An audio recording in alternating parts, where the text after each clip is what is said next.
नमस्कार दोस्तों, मैं पवन कुमार कैंतुरा, प्रदेश महासचिव NIOS DLED उत्तराखंड। आशा करता हूं कि आप सभी लोग कुशल मंगल होंगे। हम अभी सभी शिक्षक लोग नानूरखेड़ा हैं शिक्षा निदेशालय में, और हमारा जो धरना प्रदर्शन है वो भी जारी है। आइए मैं आपको नानूरखेड़ा का जो है मेन गेट, जहाँ से जो नई बिल्डिंग बनी है वहाँ अंदर जाते हैं, जहाँ पर उसका मैं गेट दिखा रहा हूँ आपको। ये गेट है, देखिए, प्रारंभिक शिक्षा निदेशालय उत्तराखंड, नानूरखेड़ा, देहरादून। जैसा कि आप सभी लोग जानते हैं, हमारे कुछ शिक्षक लोग बैठे हैं, मैं आपको दिखा रहा हूँ। और ये जो यहाँ पे निदेशक वगैरह हैं, उनकी गाड़ी है। यहाँ पे भी किसी अधिकारी की गाड़ी है, ये जो भी शिक्षा निदेशालय के अंदर काम करते होंगे।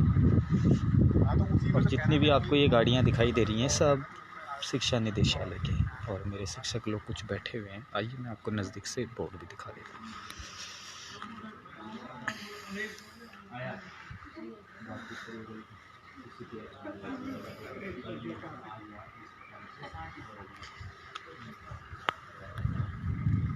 सभी लोग हैं, काफ़ी धूप भी है, इतनी गर्मी उमस पड़ी हुई है देहरादून के अंदर। थोड़ा मैं किनारे जाके ठंडे में आप लोगों से बात करना चाहता हूँ। उत्तराखंड की जो सरकार है और यहाँ का जो शिक्षा विभाग है, इनका कितना ढीला काम है वो मैं आपको बताना चाहता हूँ। आपको मैं बता दूँ पहले मैं कोई सही जगह बैठने के लिए चूज़ करता हूँ, क्योंकि तभी आप लोगों से बात कर पाऊँगा। हाँ, अब ठीक है। अब देखिए, आपको मैं बता दूं, जो मैं बातें आपको बताऊंगा उसको ध्यान से सुनना आप। जितने भी शिक्षक NIOS के हैं, सबको सबसे पहले मेरा नमस्कार। देखिए, अब सरकार हमारे साथ क्या कर रही है। जबकि हम डबल बेंच से भी जीत चुके हैं, एक नहीं 2 बार, और सितंबर 2021 में भी हम सिंगल बेंच से जीते थे। उसमें भी सरकार ने सितंबर में 14 सितंबर का जो लेटर था, उसमें ये कहा गया था कि भर्ती को गतिमान किया जाए, और ये जो भर्ती है वो 350 के अधीन रहेगी। और जैसे ही कोर्ट का अंतरिम आदेश आएगा तो हम NIOS DLED शिक्षकों को भर्ती में लेंगे। लेकिन अब आप ही बताइए, 28 अप्रैल 2022 को कोर्ट का अंतरिम आदेश आ चुका है, और कोर्ट ने स्पष्ट रूप से कहा है कि जितने भी NIOS DLED हैं, इनको आप काउंसलिंग में ले लीजिए, जो उनके संपर्क में हैं कोर्ट के। तो उन्होंने जिस तरीके से यहाँ पे से शिक्षा निदेशालय या सरकार को, शिक्षा विभाग को ये चीज़ कहने को करी, अब इन्होंने फ़िलहाल तो काउंसलिंग को रोके हुए है, और इन्होंने रिव्यू पेटिशन भी डाली हुई है कोर्ट में। मेरा कोर्ट से ये अनुरोध है कि शिक्षा विभाग से, चाहे वो हमारे शिक्षा सचिव हो या हमारे वंदना गर्ब्याल जी हैं, शिक्षा निदेशक पहले रामकृष्ण उनियाल जी थे, और मीनाक्षी सुंदरम जी सचिव रहे उस टाइम पे, राधिका झा जी भी रही हैं, और VVRC पुरुषोत्तम जी भी रहे हैं। सबसे पहले जो शिक्षा विभाग की पूर्ण रूप में गलती है इस चीज़ में, जो आज NIOS DLED शिक्षक जो है धक्के खा रहे हैं सड़कों पर, शिक्षकों का इतना बुरा हाल है। आपको मैं बता दूं कि 2017 और 2019 के बीच द्विवर्षीय डिप्लोमा DLED जो केंद्र सरकार और राज्य सरकार ने स्वयं मिलकर करवाया है, उत्तराखंड के जितने भी GIC गवर्नमेंट इंटर कॉलेज हैं या डाइट से संबंधित कोई भी संस्थान थे, वहाँ पर NIOS DLED के सेंटर थे। आपको मैं बता दूं, NIOS जो संस्था है वो NCTE एवं MHRD से अप्रूव्ड है। कोई भी ऐसी संस्था जो NCT से मान्यता प्राप्त हो, वहाँ से आपका DLED होना चाहिए। मामला DLED का है, NIOS से कोई मतलब नहीं है। हमारी सरकार, शिक्षा विभाग ये कहती है कि नियमावली में संशोधन करना है। नियमावली में किसी भी प्रकार का कोई संशोधन नहीं करना है। नियमावली में हम पूर्ण रूपेण से फिट बैठते हैं। आपको मैं बता दूं, दिसंबर 2018 में भी अमेंडमेंट हुआ था, संशोधन हुआ था नियमावली में।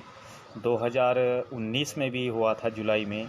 तब इन लोगों ने संशोधन क्यों नहीं किया था? क्योंकि कोर्स तो 2017 में हुआ था। तो क्या सरकार को इतनी भी अकल नहीं थी, शिक्षा विभाग को, कि हम इस कोर्स को करवा रहे हैं, डिप्लोमा इन एलिमेंट्री एजुकेशन, तो जब बच्चे पास होंगे तो वो आवेदन भी ज़रूर करेंगे। तो कहीं ना कहीं गलती ये शिक्षा विभाग की है, और इस को करना भी चाहिए था इनको बहुत पहले थे। लगभग 2 साल अब हमको कोर्ट में भी होने ही वाले हैं, और हमने आंदोलन भी किया है अपने हक को लड़ने के लिए। लगभग हम 8 जनवरी तक हमने आंदोलन किया है, अक्टूबर, नवंबर, दिसंबर, और देहरादून तो छोड़िए, हम गदरपुर तक अरविंद पांडे के घर तक आंदोलन करने के लिए गए कि हमारे हक हमें दीजिए। दूसरे संगठन हमारे प्रति क्या बोलते हैं, क्या उनकी हमारे प्रति सोचे, उनसे हमें कोई लेना देना नहीं है। हमारी लड़ाई अपने हक की है और शिक्षा विभाग से है। हम पूर्ण रूप में एलिजिबल हैं इस भर्ती के लिए, हमारी सारी जांचें हो चुकी है, स्कूल का हो चुका है, और जांचें अगर देखा जाए तो हमारी 2017 में ही हो गई थी, जब हमको यूडाइस कोड दिया गया था। उस समय BOG के माध्यम से सारी जांचें हमारी हो चुकी हैं, कितने शिक्षक कितने स्कूल में थे, कितने DLED में प्रवेश ले रहे हैं, हमारे कागज़ वगैरह सब जो है ग्रेटर नोएडा जा चुके हैं। और शिक्षा विभाग को मैं ये भी कहना चाहता हूँ कि 3 अगस्त 2017 को संसद में भी NIOS DLED का जो मुद्दा था वो पारित हुआ था। 22 सितंबर 2017 को हमारे कोर्स को मान्यता मिल चुकी थी। 6 जनवरी को जो लेटर MCT का आया था वो 22 सितंबर 2017 का स्पष्टीकरण था। उसी के आधार पे जियो डॉक्टर R मीनाक्षी सुंदरम जी ने निकाला, उसका भी तो कोई आधार रहा होगा। और फिर कोर्ट जो अपने आप में एक बहुत बड़ी चीज़ है, चाहे मुद्दे कितने भी बड़े हों, चाहे आदमी कितना भी बड़ा हो, अगर मान लिया जाए प्रधानमंत्री, राष्ट्रपति या मुख्यमंत्री पे भी अगर कोई आरोप लगाए जाते हैं और उनका भी अगर कोई, उसे भी कोर्ट में ही देखा जाता है। कोर्ट से हम फर्स्ट बेंच से जीत चुके हैं, डबल बेंच से 2 बार जीत चुके हैं। तो क्यों ऐसा शिक्षा विभाग हमारे साथ अन्याय कर रही है कि जब झगड़ा 2 पक्षों का था और इन्होंने एक पक्ष को अंदर कर दिया और दूसरे पक्ष को बाहर रखा, ये भी बिल्कुल गलत किया है इन्होंने। क्योंकि जब तक कोर्ट का अंतरिम आदेश नहीं आया था तो सरकार को काउंसलिंग नहीं करनी चाहिए थी। अब इन्होंने 70% काउंसलिंग कर दी है, 1849 पद भर दिए हैं। अब ये बोलते हैं कि हमें टेक्निकल प्रॉब्लम आ रही है। अगर आपको टेक्निकल प्रॉब्लम आ भी रही है शिक्षा विभाग के आगे, तो इसकी जिम्मेदार भी शिक्षा विभाग स्वयं है। हमने तो आपको नहीं कहा था। हमने जो आंदोलन किया है 3.5 महीने के समथिंग, वो इसलिए किया था कि जब तक हमारा अंतरिम आदेश कोर्ट से नहीं आया है तो आप काउंसलिंग क्यों कर रहे हो, आप काउंसलिंग को रोकिए। लेकिन सरकार ने और शिक्षा विभाग ने हमारी एक ना सुनी। लेकिन 22 सितंबर 14 सितंबर 2022 को 21 को जो लेटर निकाला गया था, जिसमें ये स्पष्ट है कि ये भर्ती 350 के अधीन चलेगी। उस समय शिक्षा सचिव राधिका झा जी थी और शिक्षा निदेशक रामकृष्ण उनियाल जी थे। उस लेटर में स्पष्ट लिखा हुआ है कि यह भर्ती 350 के अधीन चलेगी। अधीन का मतलब तो आप समझ ही रहे होंगे ना। तो सरकार तो अपने बात से झुकने के लिए राजी नहीं है। सारी और सारी गलती सरकार की है। सरकार को अपनी गलती को स्वीकार करना चाहिए। कोर्ट से हम डबल बेंच से जीते हुए हैं। अब किसी भी प्रकार की इनको बहानाबाजी नहीं करनी चाहिए। आप देख लीजिए कि 4 मई से हम लोग देहरादून में, अभी हम ननूरखेड़ा में ही हैं, मेरे कुछ साथी उधर बैठे हुए हैं। थोड़ा मैं इसलिए किनारे भी आया हूँ ताकि उधर हल्ला ना हो और आप लोग मेरी बात को सही तरीके से समझ सको। तो मेरा कहने का यही मतलब है कि जितने भी शिक्षक हैं जिनको फ़ोन किया जा रहा है वो देहरादून आएँ, अपने हक की लड़ाई लड़िए। हम लोग पहले भी इतने दिन रहे, हमारे बड़े भाई नंदन बोहरा जी हैं, वो भी लगे हुए हैं, हम लोग भी कंटिन्यू लगे हुए हैं। चाहे वो आर्थिक मदद हो, चाहे समय की बात हो। 3.5 महीने तक हमने कितना मतलब यातनाएं सही है आंदोलन के अंदर, वो उसी व्यक्ति को पता होगा जिसने आंदोलन चलाया है। भूख हड़ताल हमने करी, कम से कम 3-4 बार तक हमने जो है पुलिस को अपनी अरेस्टिंग दी, खींचातानी हुई, बीमार हुआ, हॉस्पिटल गया, क्या नहीं किया।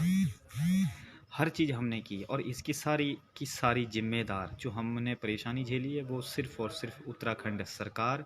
पुष्कर सिंह धामी जी देखो इस बार भी जीत गए हैं, उनको हम शुभकामनाएं भी देते हैं। पहले भी वो मुख्यमंत्री रहे, जब हम आंदोलन में थे तब भी उनके संज्ञान में ये बात थी।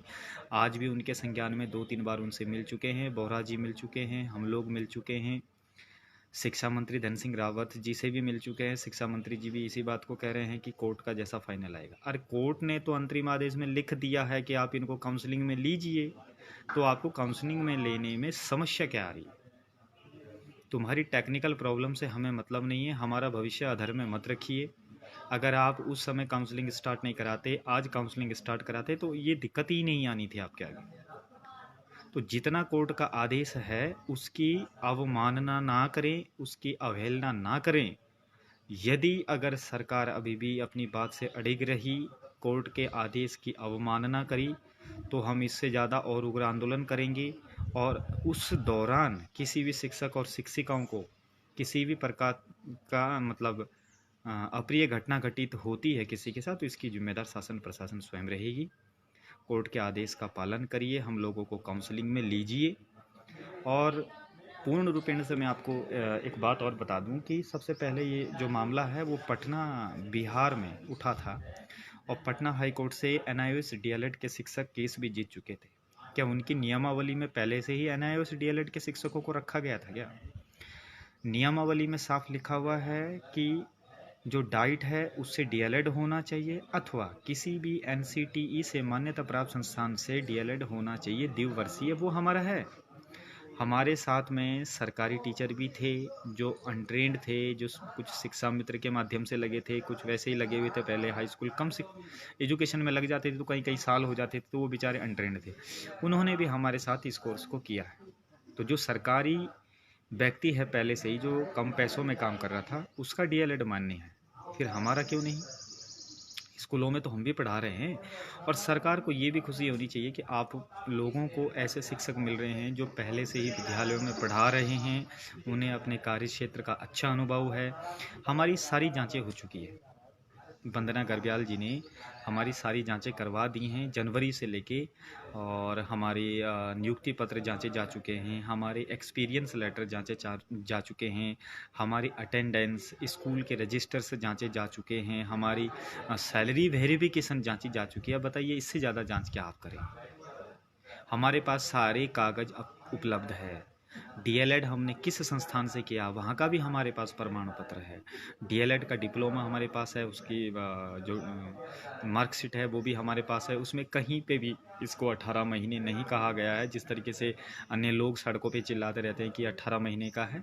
ये द्विवर्षीय कोर्स है, इसमें 6 महीने की इंटर्नशिप जोड़ी गई थी, क्योंकि DLED हो या BEd भी कोई करता हो तो उसको भी ट्रेनिंग के लिए अन्य स्कूलों में जाना पड़ता है बच्चों को पढ़ाने के लिए। तो इसलिए हमने किसी विद्यालय में पढ़ाने के लिए नहीं जाना था, क्योंकि हम ऑलरेडी पढ़ा रहे थे। और आपको मैं एक उदाहरण और दूं, हमारे जो संविधान निर्माता है डॉक्टर BR अम्बेडकर जी, उन्होंने एक परीक्षा पास की थी DOS, डॉक्टर ऑफ साइंस की। तो इसका जो कोर्स हुआ करता था वो 8 साल का हुआ करता था। 8 साल में वो कोर्स कंप्लीट होता था। लेकिन डॉक्टर भीमराव अंबेडकर इतने बुद्धिजीवी व्यक्ति थे कि उन्होंने मात्र 2 साल 6 महीने में उस कोर्स को कंप्लीट कर दिया। तो क्या आप ये कहेंगे कि उन्होंने इतनी जल्दी क्यों किया? क्योंकि उनकी क्षमता थी पढ़ने की, तो उन्होंने ऐसा किया। और अपने जीवन में उन्होंने 32 डिग्रियां हासिल की है, तो वो उसको फ्रॉड नहीं कह सकते। हमारा जो DLED करवाया गया है वो केंद्र सरकार से, सेंटर से करवाया गया है, इसमें राज्य सरकार इन्वॉल्व थी। क्या जब उत्तराखंड राज्य में DLED किया जा रहा था तो यहाँ के शिक्षा मंत्री अरविंद पांडे जी या जो भी उस समय मुख्यमंत्री रहेंगे, चाहे वो तीरथ जी रहे हों या त्रिवेंद्र जी रहे हों या बाद में पुष्कर सिंह धामी जी भी बने थे, ये लोग क्या मंगल ग्रह पे जा रखे थे? इनको नहीं था पता कि हमारे राज्य में क्या हो रहा है? शिक्षा मंत्री भी ये भाषण देते हैं कि मेरे को तो खबर ही नहीं है। अरे आपको कैसे खबर नहीं है? आप उस इतने सम्मानित पद पे बैठे हुए हैं, आपको यही नहीं पता कि क्या कोर्स चल रहा है हमारे राज्य में, हमारे विद्यालय में क्या हो रहा है?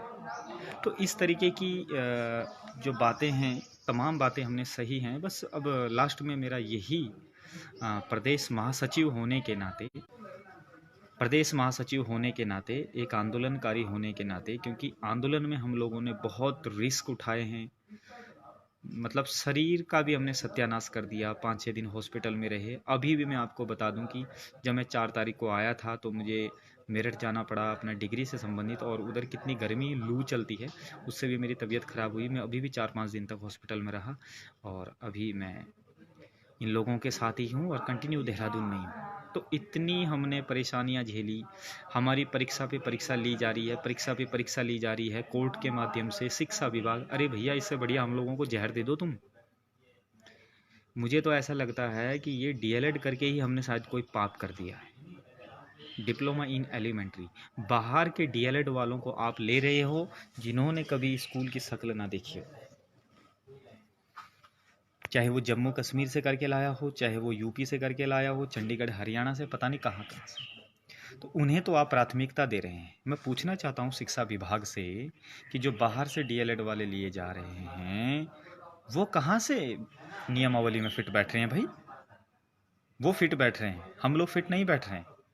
जिन्होंने सभी के, मतलब हमारा जो डीएलएड है वो बड़ी पारदर्शिता के द्वारा किया गया है। पूरे भारतवर्ष में किया गया, प्रत्येक स्टेट में किया गया है। ऐसा कोई स्टेट नहीं है, ऐसा कोई केंद्र शासित प्रदेश नहीं है पूरे भारतवर्ष का जहाँ पे ये डीएलएड ना किया गया हो। तो कैसे ये फ्रॉड हो सकता है? प्रधानमंत्री फ्रॉड है या यहाँ के शिक्षा मंत्री फ्रॉड हैं किसी भी स्टेट के?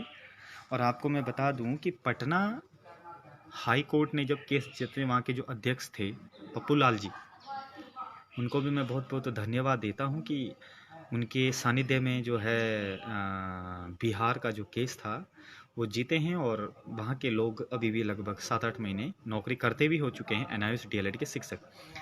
मैंने जहाँ तक वहाँ के कागजों का अध्ययन किया है, सबसे ऊपर जो फर्स्ट नंबर पे वो मीना कुमारी है, एनआईओएस डीएलएड की वो शिक्षिका है, और 89.72 के समथिंग उनके गुणांक है। और एक आरती है 5 नंबर पे, उनका भी 88.92 के समथिंग है। इस प्रकार से कई पेज थे, 40+ 50 पेज थे, तो कई एनआईओएस डीएलएड के बच्चे उसमें सम्मिलित हुए हैं। आज पप्पू लाल जी हैं वहाँ के जो अध्यक्ष रहे हैं बिहार के, वो स्वयं भी नौकरी पा चुके हैं और लोगों का भी भला हुआ है। और त्रिपुरा में भी हो चुका है, राजस्थान में भी आपने देखा होगा कि परसों राजस्थान में भी एनआईओएस डीएलएड को ले लिया गया है, गोवा में भी ले लिया गया है, यूपी में टेट में बिठा दिया गया है, चंडीगढ़ में मान्यता मिल चुकी है, राजस्थान में मिल चुकी है, आपका हिमाचल प्रदेश में मिल चुकी है। तो उत्तराखंड में ऐसी कौन सी सरकार चलती है, कौन सा संविधान, कौन सा कानून चलता है, ये मैं समझ नहीं पा रहा हूँ कि यहाँ के शिक्षा सचिव कैसे हैं, यहाँ के मंत्री कैसे हैं, यहाँ की राजनीति किस प्रकार की है। अभी मैं देख रहा हूँ कि बीएड वाले जो एलटी में निकले हुए हैं, उनकी काउंसलिंग भी हो रखी है, उनको नियुक्ति नहीं दे रहे हैं। 800 बंदे धक्के खा रहे हैं यहाँ ननूरखेड़ा में। क्यों मतलब इतना सुस्त है शिक्षा विभाग में, ये समझ नहीं पा रहा। क्यों अधिकारी ऐसा कर रहे हैं?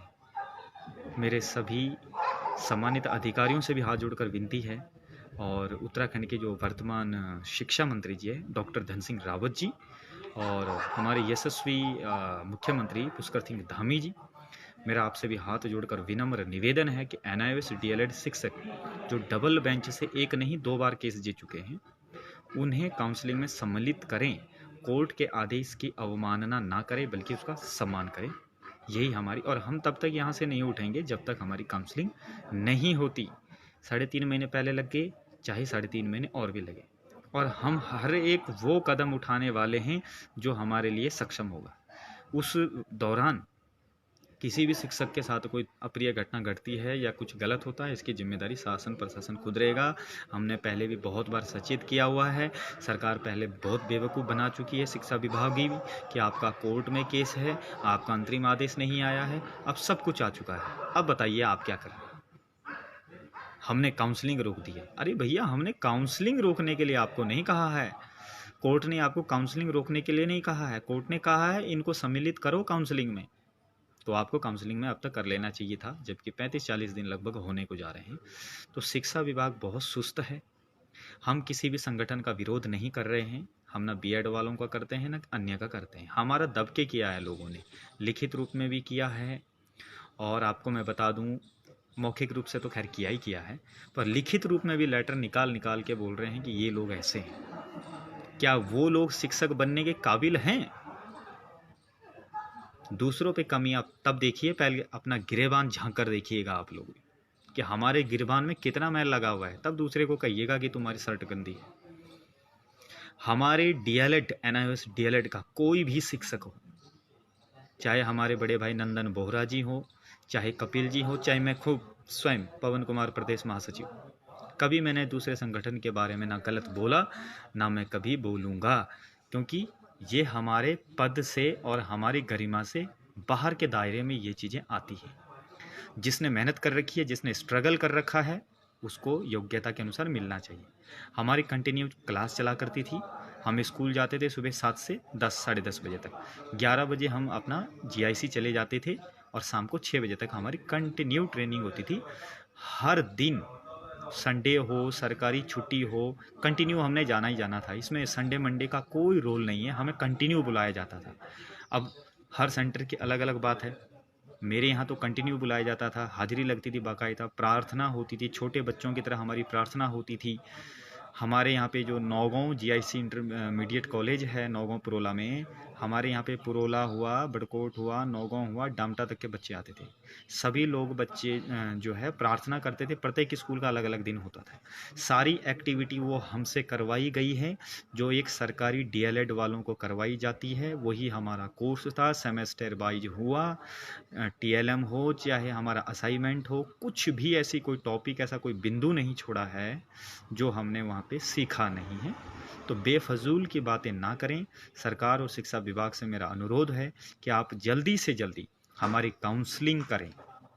जो कोर्ट का अंतरिम आदेश 28 मार्च 2022 का है, उसका अवलोकन करें, उसका संज्ञान लें, उसकी अवहेलना ना करें, नहीं तो फिर और उग्र आंदोलन हमें करना पड़ेगा, हम मजबूर हो। तो यही मैं आशा करता हूँ। और सभी एनआईओएस डीएलएड जो शिक्षक हैं जिनको भी फ़ोन किया जा रहा है, वो धरने में आप लोग आइएगा, अपनी सहभागिता को बढ़ाइएगा और लापरवाही बिल्कुल ना करें। ये मेरी आपसे विनम्र निवेदन है। और जो भी कोई शिक्षक वीडियोस बनाते हैं तो अन्य संगठन के प्रति गलत बातें ना बोलें। सरकार पर कोर्ट पर विश्वास रखिए, ईश्वर पर रखिए। सरकार भी एक दिन मान जाएगी, क्योंकि गलती जब इन्होंने करी है, इनको काउंसलिंग ही नहीं करनी चाहिए थी, तो आज इनको ये प्रॉब्लम नहीं आती।